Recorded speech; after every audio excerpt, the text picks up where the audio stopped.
Anuncio o painel de número 4, com o tema Desafios do Capitalismo e a Nova Economia Liberal. Como painelistas, por favor, senhor Antônio Nogueira Leitão, diretor do Instituto de Longevidade Mongeral Aegon, senhor Joaquim Levy, ex-CFO do Banco Mundial, que falará sobre o papel dos bancos de desenvolvimento, e o senhor João André Pereira, chefe do DENOR, do Banco Central, que falará sobre as fintechs na nova economia. Como moderador, o sócio do BMA Advogados, senhor Francisco Antunes Maciel. Musnick. Como pela parte da manhã, cada painel tem a duração de 60 minutos e cada painelista 15 destes 60 para a sua apresentação. A palavra ao moderador, senhor Francisco Antunes Maciel Musnick.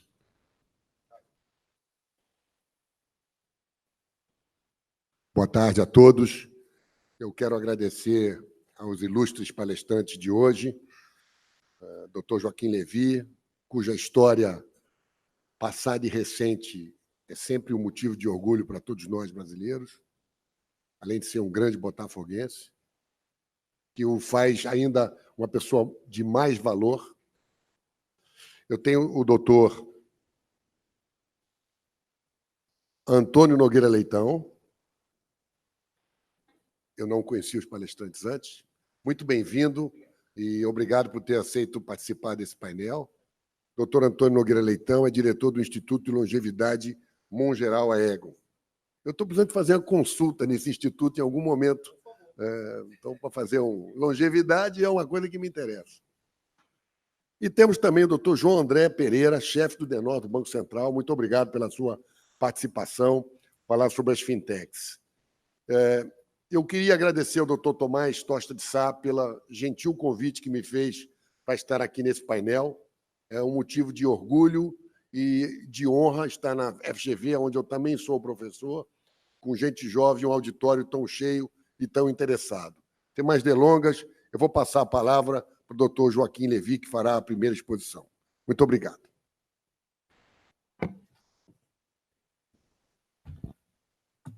Obrigado, boa tarde. Deve ter uma apresentaçãozinha que vai entrar. Acho que não é esta, não. Tá? Tem que trocar, que está com a do Antônio. Mas é muito bom estar aqui na Fundação. Chico, obrigado aí pelas palavras gentis. Tomás, obrigado pelo convite. Eu acho que é uma jornada realmente muito apropriada e eu acho que os desafios de capitalismo estão aí e o Brasil está tentando aprender aqui com como é que a gente vive numa economia mais liberal. E eu acho que, talvez, para começar, uma coisa seja a gente, talvez, fazer uma certa... deixa eu ver aqui se eu acerto. Aqui uma pequena, vamos dizer, classificação de ideias. Quer dizer, você tem, de um lado, a questão de capitalismo, que é uma forma de acumulação do capital, e o que ela se diferencia, vamos dizer assim, de outras formas de acumulação é que, em geral, ela é muito focada à própria replicação do capital. Quer dizer, o que havia de novidade quando surgiu o capitalismo, que o capitalista ele não necessariamente vivia no esplendor, não vivia para acumular riqueza, desfrutar riqueza, senão está reaplicando, está fazendo crescer o seu capital, a produção. A outra coisa, obviamente, do capitalismo é que foi quando houve aquela transformação, até por razões tecnológicas, da produção. Você tirava, às vezes, os meios de produção das pessoas individuais, porque havia uma maior complexidade. O Brasil, de certo modo, viveu uma forma de capitalismo desde o começo, com, por exemplo, os engenhos de açúcar, obviamente, até porque estavam integrados numa grande rede de comércio, produção e comércio, que exigia um investimento de capital. Digamos assim, essa foi a nossa estreia no capitalismo. Mas, como foi dito hoje de manhã, ela também, desde o começo, ela teve um viés patrimonialista muito grande, que continua sendo uma característica que dificulta outros aspectos mais dinâmicos do capitalismo. Eu acho que é importante, no momento que a gente está discutindo a questão da economia liberal, é botar a luz também desculpe, realmente, um momento inadequado. Botar a luz na livre iniciativa, que essa sim é fundamental para o crescimento e é aquela que dá a iniciativa de empreender, ela é livre e você dá meios de acesso aos meios de produção, você dá oportunidade para as pessoas. Eu acho que quando a gente fala em liberalismo, esse conceito da oportunidade é fundamental. E, de fato, essa liberdade econômica e o aumento das oportunidades em um ambiente de segurança jurídica, que também foi discutido aqui antes, eu acho que são a base do crescimento sustentável e o que caracteriza o liberalismo. Eu acho que é isso que se procura alcançar. No Brasil, os desafios são grandes, eu diria, vamos dizer assim, nos três aspectos da liberdade econômica, das oportunidades, de modo geral, para as pessoas e também a segurança jurídica. Os desafios do capitalismo hoje, eles têm uma natureza, eu diria, muito interessante, que é o fato de que, na verdade, o capital hoje é abundante. A gente ainda se confunde, mas a verdade é que cada vez mais o capital é abundante. O Paulo mencionou lá o livro do Capitalismo Sem Capital, e tem uma razão para isso. De um lado, pela produtividade, o fato é que o capital que é necessário para produzir as coisas, ele proporcionalmente é cada vez menor. E a maior indicação de que o capital hoje é abundante é que há 15 anos, até antes da crise, já se via as taxas de juros, taxas de remuneração do capital caindo. O que ainda é alto, o que tem remuneração, é o controle da empresa, o controle da propriedade intelectual, o controle de certas propriedades, não necessariamente propriedade física, que é essencialmente de preço. Ele, particularmente, controle da propriedade dos bens não reproduzíveis. Então, qual é o bem que aumenta de valor? O real estate. Por quê? Porque, particularmente em boas áreas, ele é cada vez mais escasso em relação à quantidade do resto de capital. E, por isso, o preço relativo se altera. Eu acho que isso é uma coisa fundamental, principalmente quando eu for falar do papel do Banco de Desenvolvimento. Então, o capital é abundante. A outra razão porque o capital é abundante é porque, na verdade, as atividades de maior interesse hoje são aquelas que exigem menos capital, exigem mais capital intelectual, mas você não precisa estar reconstruindo usinas, vamos dizer assim, siderúrgicas, etc., para continuar crescendo. Muito pelo contrário, o crescimento agora vem de outras coisas que não exigem tanto capital. Então, na verdade, como fator de trabalho, o capital hoje é abundante e tem uma remuneração mais baixa. Na verdade, a remuneração do capital caiu mais até do que a remuneração do trabalho, dependendo de como você pode medir. Agora, o que, vamos dizer assim, que causa um impasse, por que as pessoas discutem tanto desafio de capital, é pelo fato de que a produtividade não tem crescido. Nos últimos 10 anos, a produtividade não tem crescido. Tem várias razões para isso. Eu acho que um insight muito interessante em relação à produtividade é que, quando a gente pensa em produtividade, aquele crescimento balanceado habitual, você pensa que aumenta a produtividade num setor, ela vai fazer o quê? Ela vai liberar mão de obra para trabalhar em outro setor. E no outro setor também há aumento de produtividade. Então, é aquilo que a gente chama o crescimento equilibrado. Agora, se você libera pessoas que vão trabalhar em setores que não têm crescimento de produtividade, é óbvio que a taxa de produtividade vai diminuindo e o crescimento vai diminuindo. E essas pessoas que vão para setores que não têm aumento de produtividade, não precisa ser só porque elas vão, quer dizer, flip hambúrguer, mas hoje não é o melhor dia falar disso, mas eles vão trabalhar em coisas que, em princípio, a maior parte das pessoas não leva a um caminho de grande aumento de produtividade. Mas mesmo que você esteja aumentando a demanda por exemplo, sei lá, cantores de óperas, pintores, etc., nada disso são atividades que aumentam a produtividade. Na área de serviço, só aumenta a produtividade quando também você tem, vamos dizer assim, essa virtualização de serviços. Então, obviamente, se você pode cantar para 1 milhão de pessoas, ou 10 milhões de pessoas, ou 25 milhões de pessoas, aí você tem aumento de produtividade. Então, esse fato de que talvez você esteja cada vez tendo mais gente indo para setores de baixo crescimento e produtividade, em grande parte a razão porque nos últimos anos a produtividade geral da economia não tem aumentado muito e, na verdade, é o que está por trás das grandes questões de, vamos dizer assim, angústia da economia, porque a gente não vê as economias crescendo na mesma velocidade. Se, além disso, na verdade, os setores que crescem são setores de crescimento, na verdade, produtividade zero, por exemplo, setores que só resolvem conflitos e não necessariamente para levar a soluções mais eficientes, quando eles resolvem conflitos que determinam a solução mais eficiente, eles estão aumentando a produtividade. Mas, se não, sei lá, às vezes um divórcio, alguma coisa assim, não necessariamente você está aumentando a produtividade total da economia. Isso está por detrás das grandes desafios hoje, quando a gente fala de desafio do capitalismo e desafio das economias, e até porque a gente vê no campo político as pessoas assim, batendo cabeça, tentando encontrar novas soluções.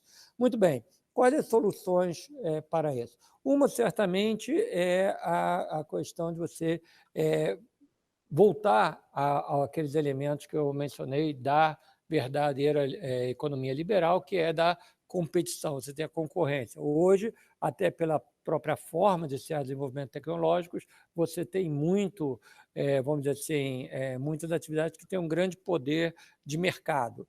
Quando você começa a ter isso, há uma tendência das empresas que têm esse poder de mercado de não incentivarem tanto o aumento da produtividade, mas sim criarem rendas monopolísticas, etc. Então, você ter vamos dizer assim, essa força para manter a concorrência é muito importante. A gente vê que num dos setores que teve maior aumento de produtividade, que é o setor da tecnologia de informação, agora está começando a vir esse movimento para diminuir o poder de mercado de algumas dessas empresas, de tal maneira que elas não acabem tendo a tendência de apenas irem comprando outros e, de certo modo, no fundo, também contribuíram para a desaceleração do crescimento.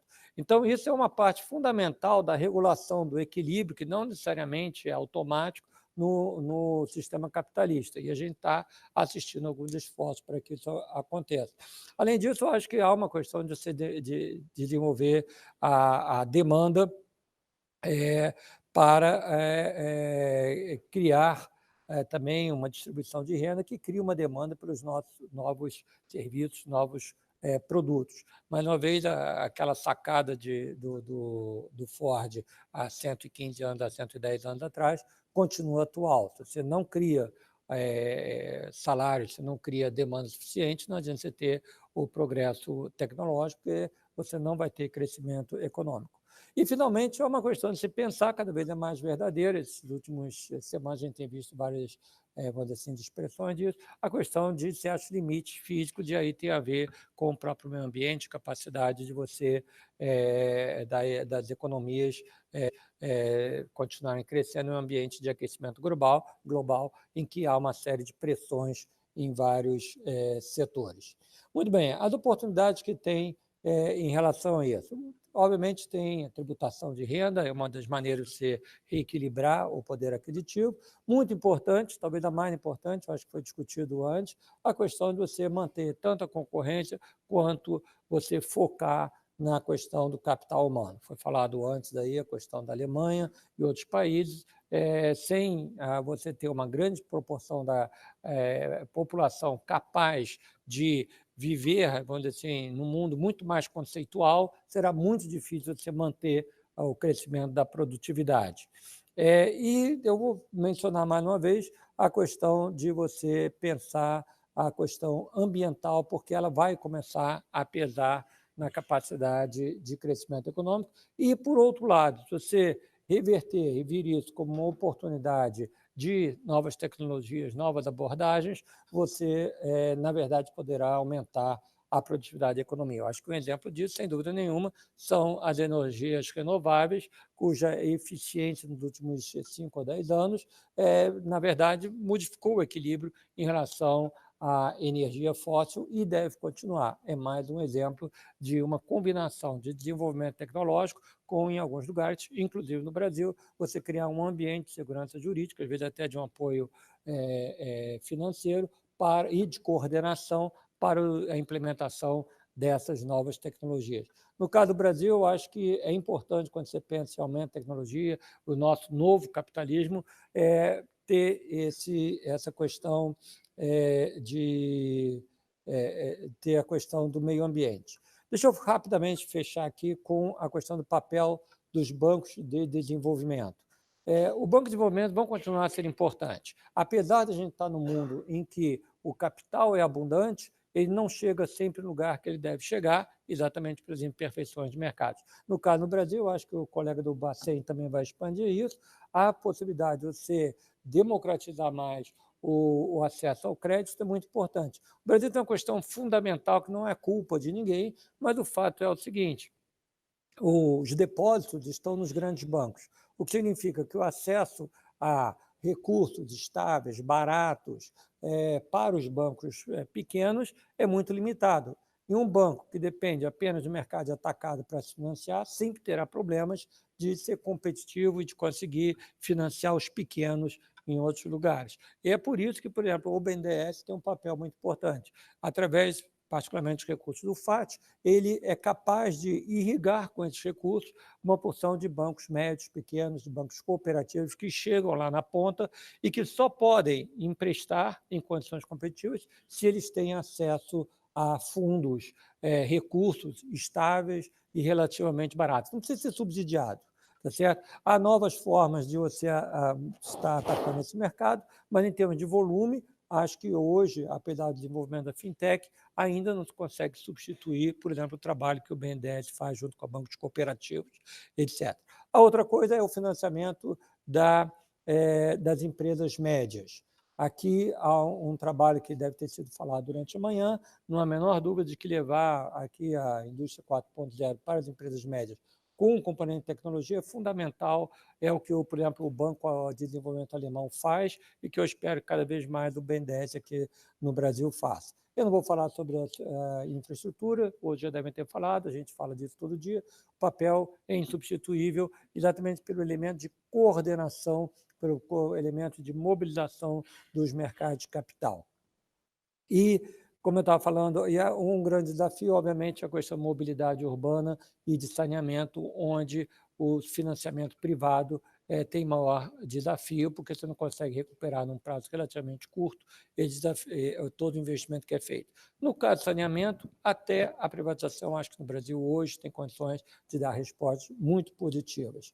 Então, voltando só ao tema que eu tinha falado, do questão da emissão zero de carbono, eu acho que botar como alvo a emissão zero de carbono é uma excelente estratégia de desenvolvimento e uma estratégia que tem a capacidade de, vamos dizer assim, incentivar novas tecnologias e, portanto, novas formas de você estar investindo, você estar acumulando capital e aumentando a produtividade. O Brasil tem vantagens comparativas para isso em inúmeras atividades, ou começar pelo reflorestamento, desde que se tenha novas tecnologias que baixam o custo desse reflorestamento, que pode servir como compensação para o aumento do gás. Também não preciso falar do espaço que existe para investimento privado e aumento de produtividade no setor de gás natural, mas é importante que, na medida que as emissões desse setor aumentem, dentro da nossa matriz energética, a gente tenha a capacidade de aumentar também a capacidade de absorção através do reflorestamento. Finalizando, o que um banco de investimento hoje precisa, comparando com a experiência internacional? Precisa de um modelo de negócio importante, produtos que respondam às necessidades, algumas das quais que eu mencionei, particularmente para pequenas e médias empresas, para infraestrutura, inclusive no caso do RED, em alguns casos, para investidores institucionais estrangeiros, que não têm muita capacidade de absorção de risco, e a adequada precificação dos serviços. Como eu falei, apoiar a infraestrutura é muito importante, a parte de estruturação de projetos é muito importante, mas, obviamente, tem que ser paga de maneira adequada. E, para isso, existe hoje uma MP no Congresso, que tem que ser acompanhada atentamente, que é a MP 882, que prevê formas tanto de licitação mais eficiente, que a gente discutiu isso quando estive aqui em março, quanto a questão da remuneração pelos serviços. E, finalmente, uma capitalização adequada. Não existe banco forte, não existe banco eficiente, um banco que possa realmente contribuir para o desenvolvimento, se não estiver capitalizado adequadamente. E eu acho que uma regrinha de bolso muito efetiva você ter uma Basileia, um índice de solvência na faixa de 20% a 25% da tua carteira de empréstimos, é a regra que vai dar, vamos dizer assim, robustez para você ter um banco de desenvolvimento realmente eficaz no Brasil e que atenda àqueles 3 ou 4 objetivos que eu listei e que sejam parceiros deste capitalismo mais aberto, menos patrimonialista, que reflete o espírito da economia liberal. Obrigado.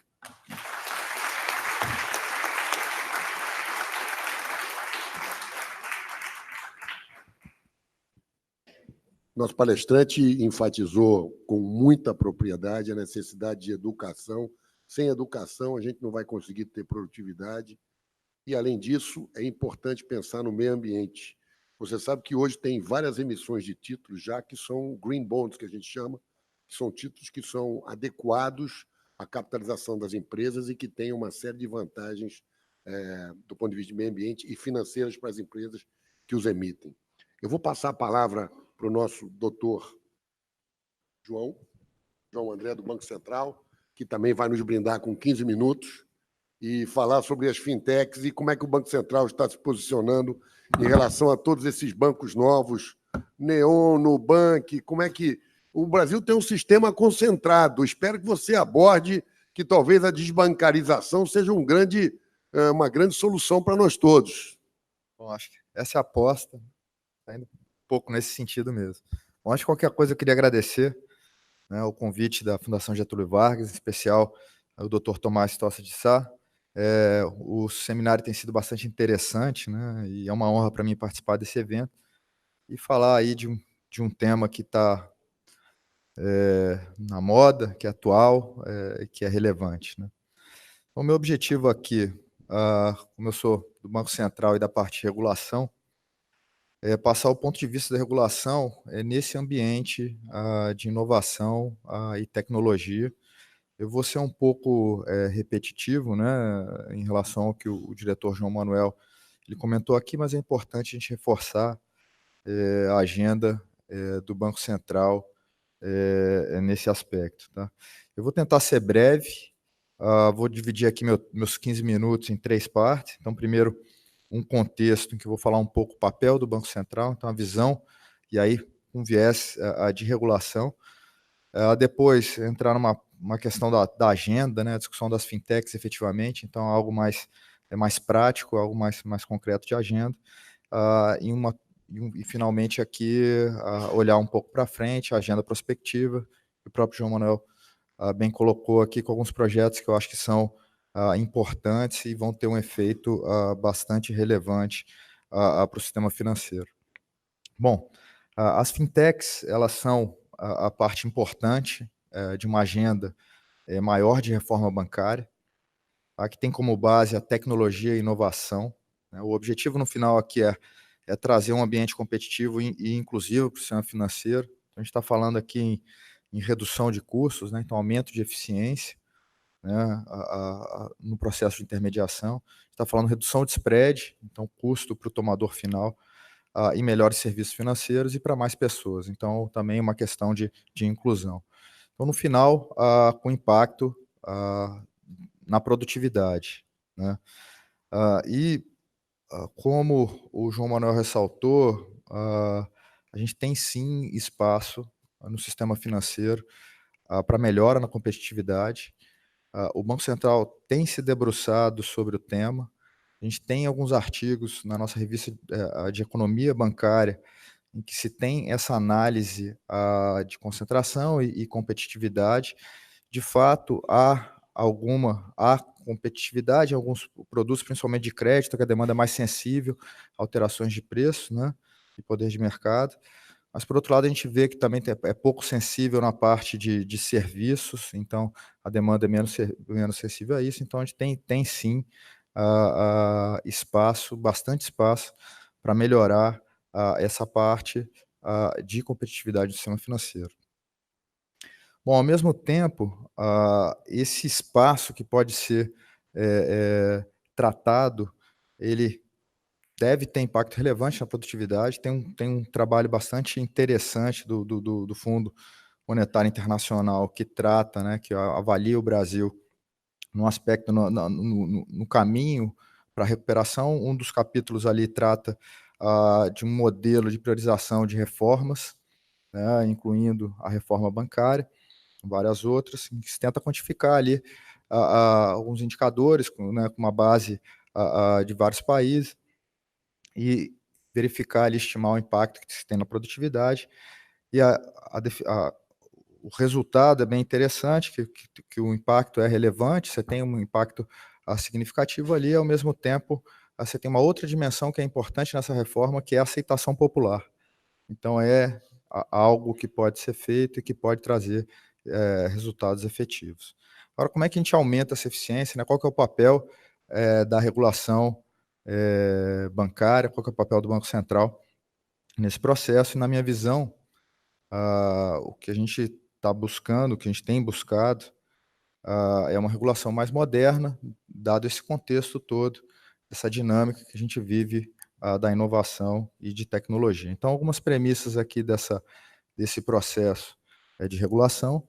O primeiro é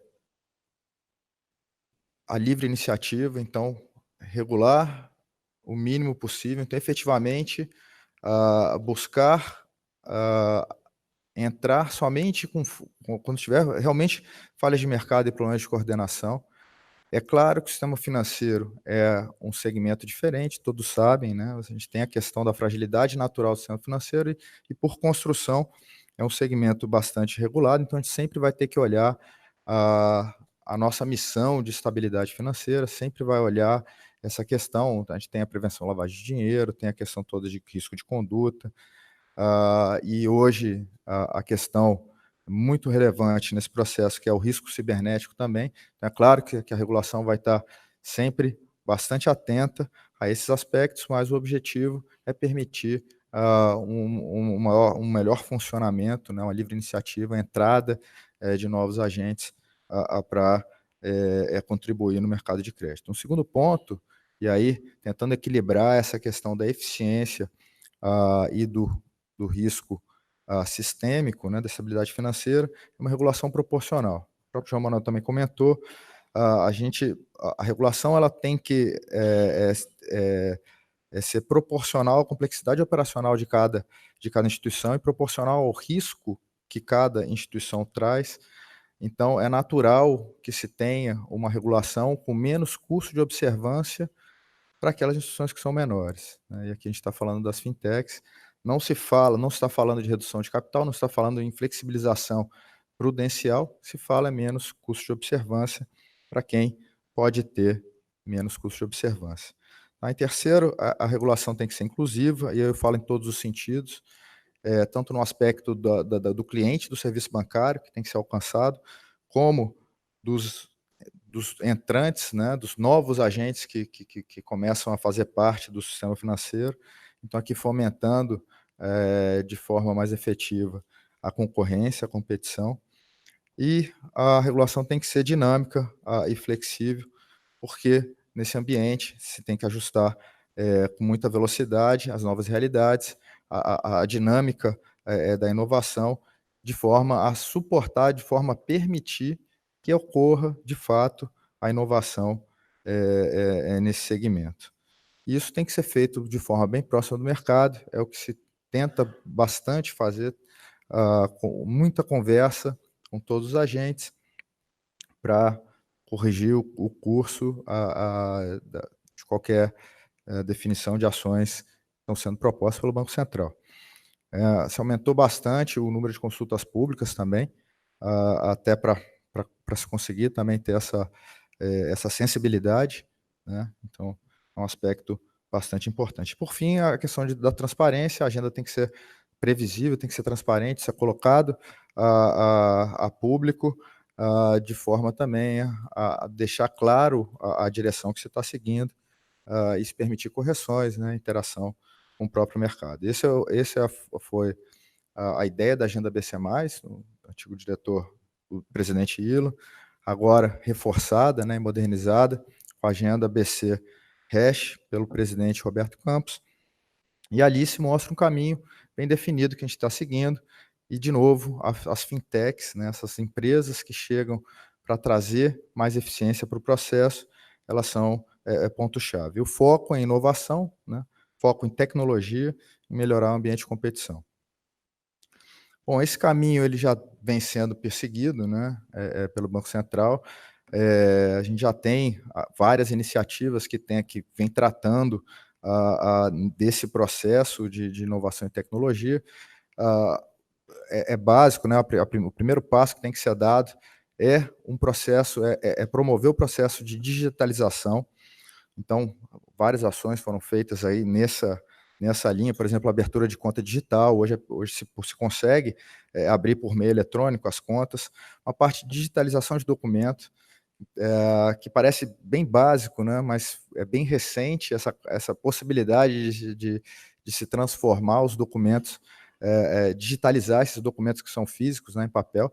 E mesmo assim a gente ainda tem uma trava do descarte desses papéis. Isso está sendo discutido numa nova legislação. A parte de digitalização de ativos, então, um grande avanço que se teve foi a criação da duplicata eletrônica, que vai poder ser usada como garantia de crédito, principalmente para pequenas e médias empresas, né? E se a gente for pensar também, vários ativos do sistema financeiro ainda têm a forma escritural, né? Não foram digitalizados, então a gente está num processo também bastante forte para conseguir isso. Um exemplo são os certificados de crédito bancário, que hoje ainda não estão no formato digital. E a parte de registro de ativos, que aí é centralizar essa informação para que se consiga ter mais robustez nas garantias e se poder usar esses ativos. Em segundo lugar, a questão da portabilidade. Muito se fala da questão dos dados, né, da informação e dos serviços. Alguns processos estão sendo pensados nessa parte de portabilidade. A gente tem já um processo de portabilidade cadastral, mas que vai ser melhorado com ações que virão aqui da agenda. Eu acho que uma das iniciativas mais relevantes é o cadastro positivo, que aí vem na linha de democratizar o crédito. Então, ataca nas duas vertentes do spread, tanto a simetria informacional como na parte de competição, porque os entrantes vão ter acesso à informação que hoje fica represada nas instituições bancárias, nas instituições incumbentes. Bom, e aí em terceiro aqui permitir os novos agentes, né? E a gente está falando aqui das fintechs. A fintech tem um conceito bem genérico, né? Qualquer empresa que trate de tecnologia, que promova algum tipo de serviço financeiro, e podem ser regulados e não regulados. A gente tem acompanhado aí um crescimento bastante expressivo, né? Acelerado dessas empresas. Hoje já se tem uma estimativa de mais de 600 empresas nesse mercado. Grande parte delas, aí, 1/3 dessas empresas tratam de pagamentos, né? E mais ou menos 1/4 da parte de crédito. E aí, entendendo esse processo, a regulação agiu para dar mais segurança jurídica para essas empresas. Então, se definiu uma lei para tratar das instituições de pagamento. Então, são as maquininhas, são essas contas pré-pagas, são essas instituições todas que se foi falado. Então, se criou a possibilidade, se trouxe um arcabouço regulatório robusto para essas empresas e, recentemente, também para as empresas, para as fintechs de crédito, que vão poder desintermediar, né, criar operações P2P, peer-to-peer, e operações de crédito direto também. Os efeitos do sistema financeiro nacional é o aumento de competição. A gente viu também, o João Manuel comentou bem, já essa guerra das maquininhas, né, já o efeito da desverticalização do mercado na parte do credenciamento, né,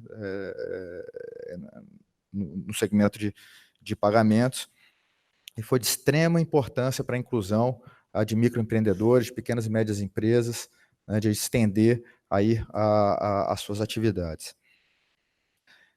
E por um outro lado também o estímulo à inovação. As IFs têm se mexido já nesse mercado para acompanhar essas inovações, revisando processos internos, e isso também traz benefício para o sistema financeiro. Olhando para frente, a agenda prospectiva aqui, acho que destaco aqui 3 projetos, né, relevantes, que eu acho que tem o potencial de realmente mudar a forma de intermediação financeira aqui no nosso país. O primeiro é a questão dos registros de recebíveis de cartão de crédito, que em breve será estendido também para as duplicatas. Esses recebíveis de cartão de crédito, né, hoje são a forma de garantia, né, a forma de se tomar crédito de microempreendedores, de pequenas e médias empresas. E hoje, até pouco tempo atrás, existia uma restrição de uso dessa garantia com o banco domicílio, né, o banco com o qual aquela empresa tem relacionamento, e a gente trouxe uma regra para centralizar a informação, para se registrar esses recebíveis e garantir que esses recebíveis possam ser usados com qualquer ofertante de crédito, e aqui estão incluídas as fintechs, né, e outros agentes, inclusive o mercado de capitais, FDICs e por aí vai. Então, o objetivo é promover aqui segurança jurídica das garantias, né, no processo de ônus e gravames dessas garantias, segurança operacional das garantias, porque o registro trata do processo de liquidação também dessas garantias, eficiência, que é a maior qualidade e maior flexibilidade no uso da garantia, então circularidade desses papéis, e transparência, que aí se permite a visualização dessas garantias por qualquer credor, qual aquele empreendimento, aquele lojista deseja ter relacionamento. E o segundo e terceiro projetos, que eu tratar aqui de forma conjunta, que é o Open Banking e os pagamentos instantâneos. A ideia é comoditizar toda a parte de dados e de pagamentos.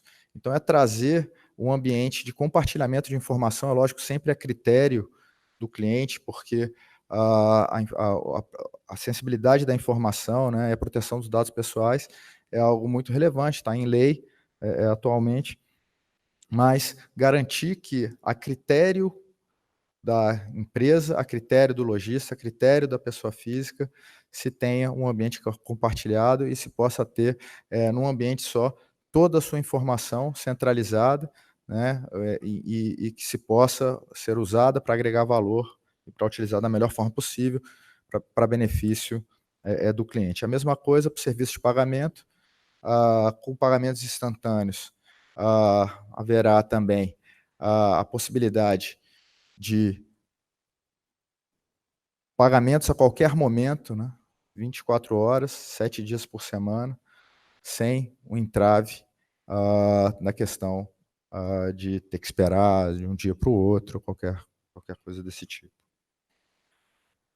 Bom, eu já estourei meu tempo aqui, eu acho que a gente tem realmente algumas ações no sentido de melhorar o ambiente de negócio e aumentar a competição no sistema financeiro. E essa agenda é bastante importante para o Banco Central, bastante cara, e as fintechs estão no centro aí, dessa agenda. Eu paro por aqui, agradeço aí a oportunidade de falar. Obrigado a todos.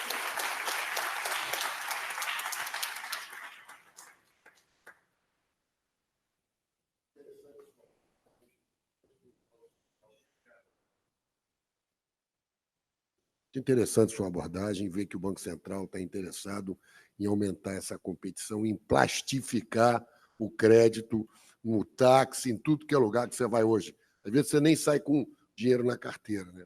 Vou passar agora para o nosso último palestrante, doutor Antônio Leitão, que vai nos brindar um pouco com um tema muito interessante, que interessa a muitos daqui, que é a longevidade. Eu diria que interessa a todos, inclusive aos jovens. Eu acho que interessa mais a eles do que a nós. Provavelmente. Porque nós já somos longevos, né? Provavelmente. Os jovens ainda vão ter que se A provar. questão né? é a perspectiva para frente, né?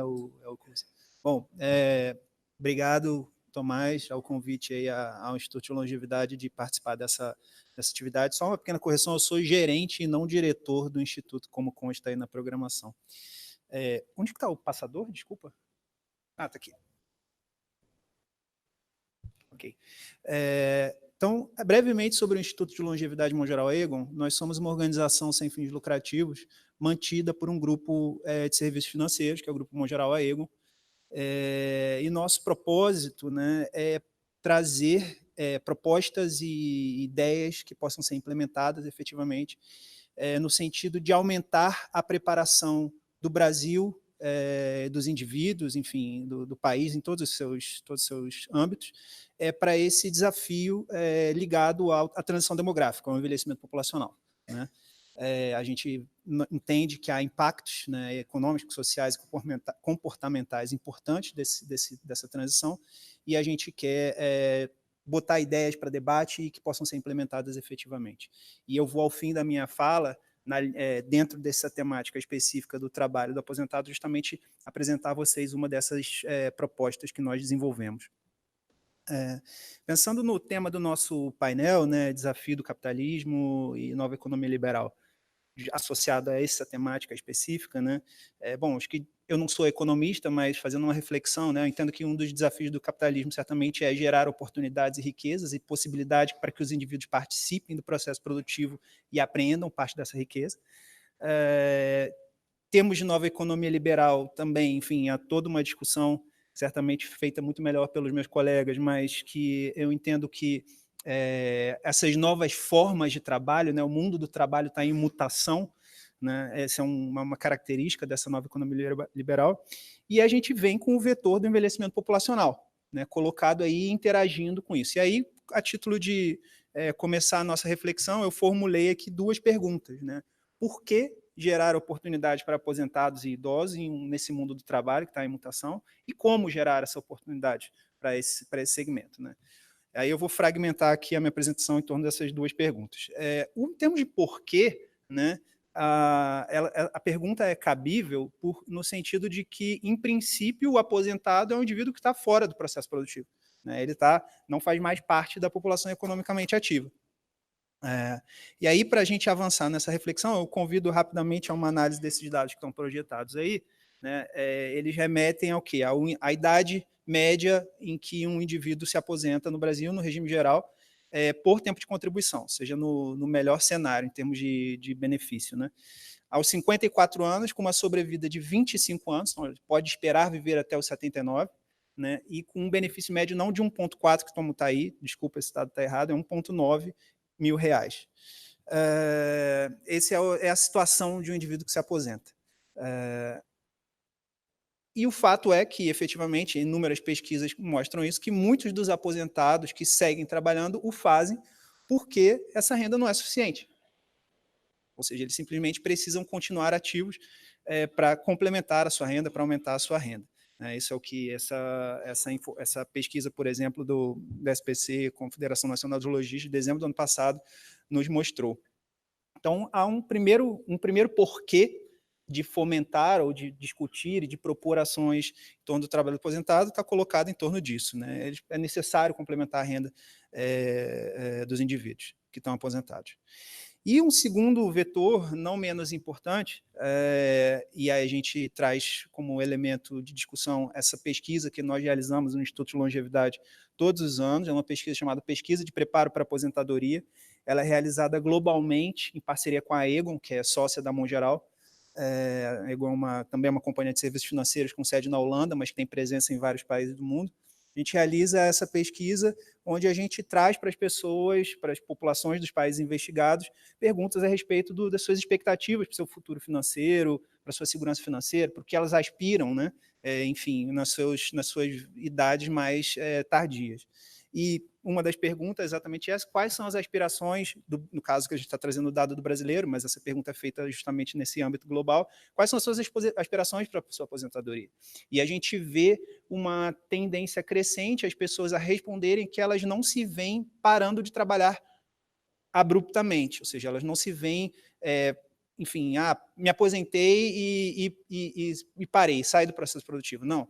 Aí nessa imagem em particular tem aí citado como uma das aspirações abrir um negócio, né? Mas, enfim, mas também em outras perguntas a gente identifica questões como eu quero continuar trabalhando part-time, eu quero continuar trabalhando num regime mais flexível, enfim, mas essa é uma aspiração, e talvez não tão importante para a tomada de decisão de efetivamente continuar no mercado de trabalho quanto a necessidade de renda, mas a gente entende que é relevante e que tenderá a crescer, quanto mais a longevidade cresça.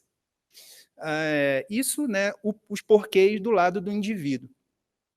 Eu gostaria também, acho que é relevante trazer, que também do lado das empresas, essa surgirá e está surgindo já, e eu acredito que surgirá cada vez mais, uma demanda pelo trabalho do profissional mais velho, pelo simples fato de que, diante do envelhecimento populacional, os profissionais mais velhos serão os que estarão disponíveis no mercado de trabalho. Já vi aquele filme The Intern. Perfeito. A tua colocação vai ao encontro do que eu vou apresentar ao fim. Mas o que eu acho que, nesse caso, especificamente aí dessa projeção, né, acho que me chamou a atenção o fato de, recentemente, né, na revista Veja, a gente ter tido um artigo debatendo, né, todo o preconceito que há contra o profissional mais velho no mercado de trabalho e como as empresas têm ao perder ao desprezar profissionais mais maduros. Né? Então, assim, mais do que... Eu acho que o conteúdo abordado pelo artigo é relevante, mas o fato desse assunto estar em pauta, eu acho que é sinal, né, dos tempos, nesse sentido, que é preciso colocar discussões concretas em torno dessa temática. Um outro símbolo disso, um outro signo desse sinal dos tempos aí, essa outra projeção que eu trago, né, o Banco Itaú, ou seja, não estamos falando de qualquer empresa, estamos falando de uma das principais, se não a principal instituição financeira do país, o principal banco do Brasil, que está fazendo um trabalho, né, obviamente é um projeto piloto, é uma coisa pequena, mas que eu conheço as pessoas que estão responsáveis por esse projeto e eles têm visão de escalar, né, eles estão buscando reinventar o atendimento nas agências, né, com base na experiência do cliente mais velho, até porque uma parcela significativa dos correntistas do Itaú é de pessoas acima de 55 anos, mais da metade, se eu não me engano. Então, e aí, de novo, né? Então, assim, do lado das empresas, assim como do lado dos indivíduos, há um porquê, né, fomentar o trabalho do aposentado, do indivíduo mais velho, também do lado das empresas há e haverá cada vez mais. Aí, falando um pouquinho do como, né, e voltando para a parte inicial da minha fala, onde, né, do tema do painel, onde a gente tem a questão da nova economia liberal, eu citei como uma das características justamente essas novas formas de trabalho, onde muitas vezes ainda não tem o arcabouço jurídico apropriado, ou, enfim, que as promova, né, na informalidade, para ser assim, curto e grosso. Então, e a gente vê que esse é um ponto importante, né, na discussão do trabalho do profissional mais velho. Como vocês veem nessa projeção, hoje a taxa de formalização do trabalho do idoso, né, do indivíduo acima de 60 anos, é de 1/4, ou seja, né, então é mais alta, é uma informalidade mais alta que a média nacional, que já é alta. Né, então, obviamente, essa discussão da informalidade remete a inúmeras outras variáveis, mas é um ponto de atenção dentro dessa discussão.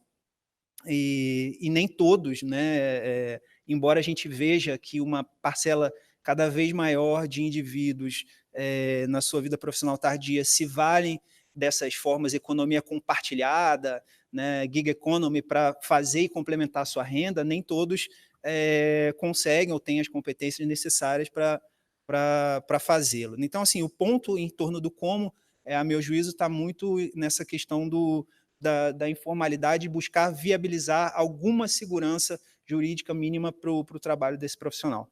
E aí é que está, aí eu finalmente chego ao final aqui da minha fala, e trazendo justamente para a apresentação de vocês aqui uma das propostas, talvez uma das principais, que o Instituto de Longevidade Mongeral Egon desenvolveu nesses 3 anos de atuação nessa temática do trabalho do aposentado, e que tem a ver exatamente com a tua colocação do intern, né, o senhor estagiário.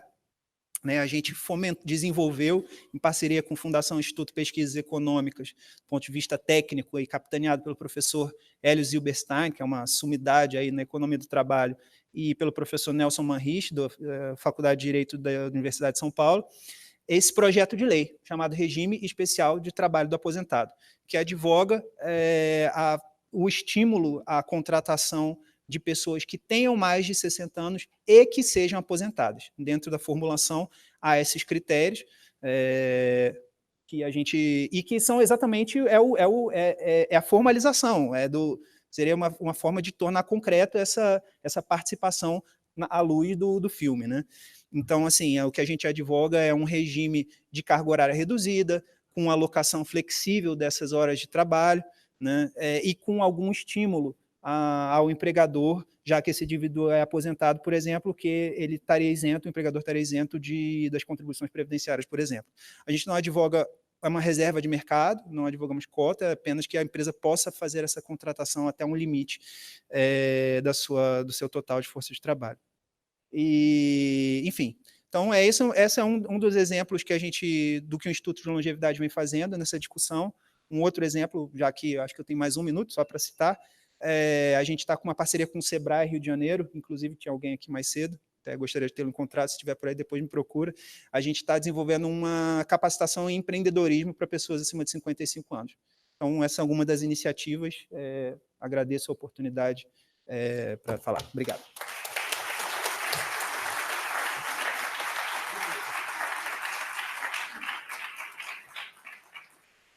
Temos tempo para 2 perguntas que não sejam perguntas conferência. Por favor.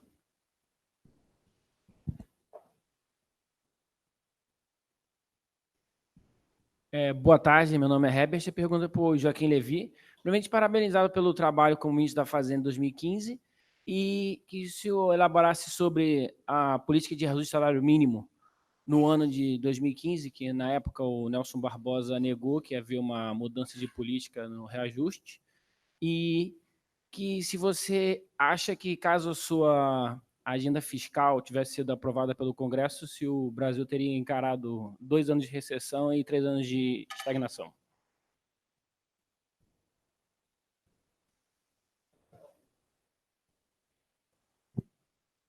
Obrigado pela pergunta. Bom, são um pouco especulativos. A questão do salário mínimo naquela época, como não havia perspectiva de crescimento econômico significativo, vamos dizer assim, passou a ser um pouquinho de segunda ordem, porque seria meramente o reajuste pela inflação, não havia expectativa de salário mínimo crescesse menos que a inflação.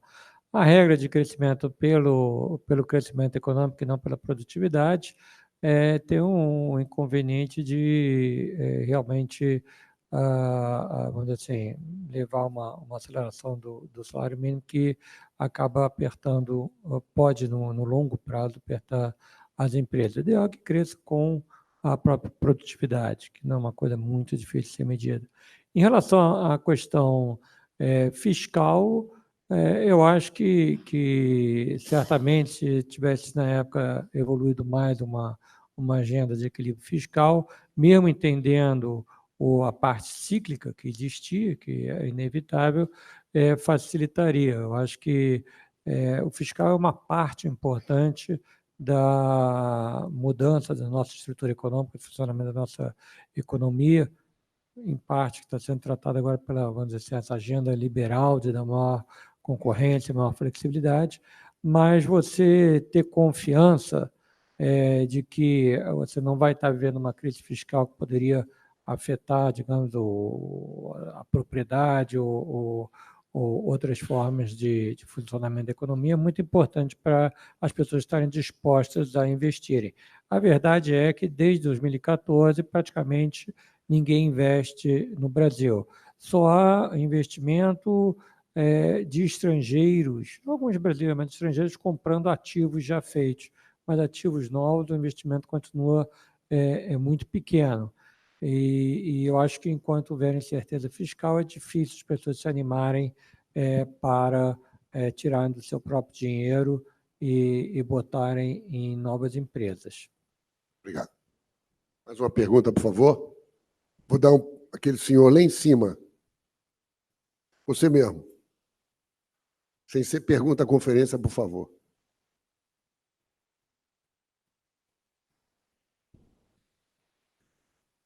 Obrigado. Minha pergunta vai para o chefe do Departamento Seu de nome, Normas. por favor. Meu nome é Gonzaga, eu sou professor aqui da FGV. Minha pergunta vai para o chefe do Departamento de Normas, do seu João André, por favor. Eu queria que você me tranquilizasse o coração, porque eu acho que eu interpretei de maneira inadequada uma observação que você colocou.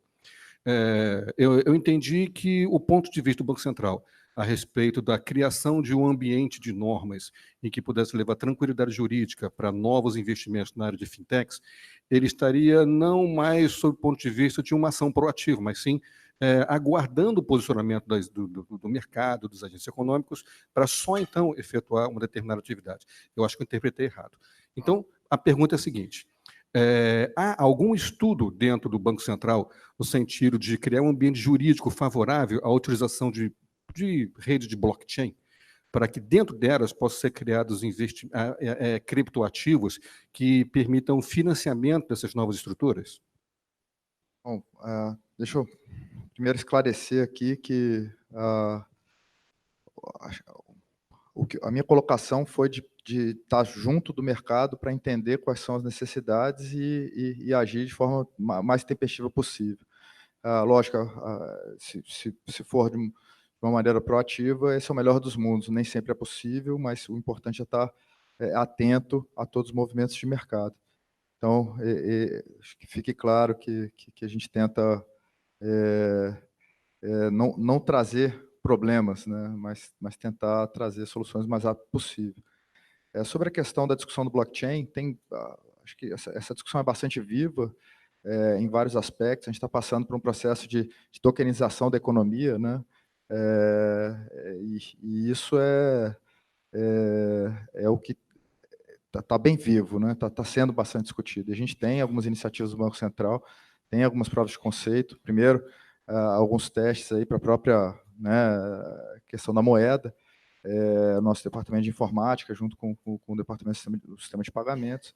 Então, tem bastante pesquisa assim, nessa área. E várias outras também, a questão de registro de ativos, né, isso também conversando com o mercado. Então, tem sim iniciativas, né, nessa linha. Mais uma pergunta, finalizando de qualquer maneira. Nós temos dois ali.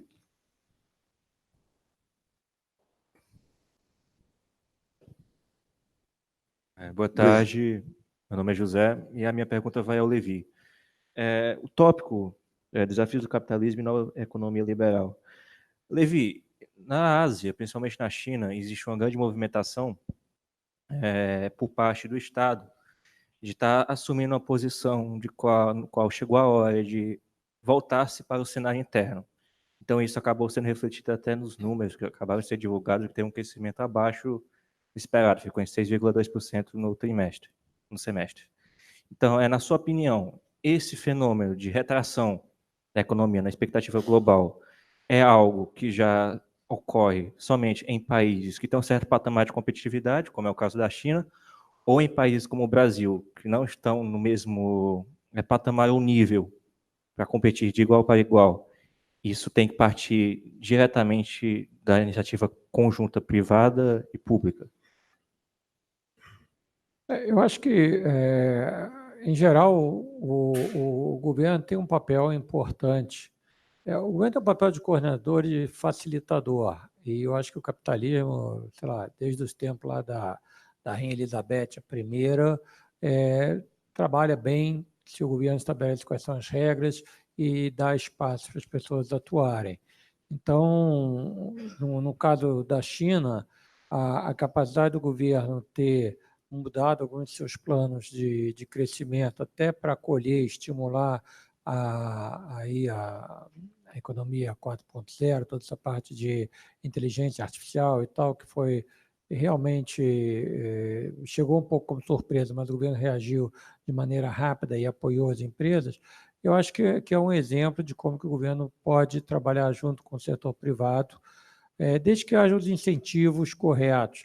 Eu acho que o que faz a diferença é aquilo que os americanos chamam de accountability, quer dizer, você dá um incentivo para uma empresa, mas tem que estar muito bem combinadinho o que ela vai entregar no futuro. No Brasil tem exemplos de sucesso, a Embraer é um deles, foi mencionado de manhã a questão da agricultura.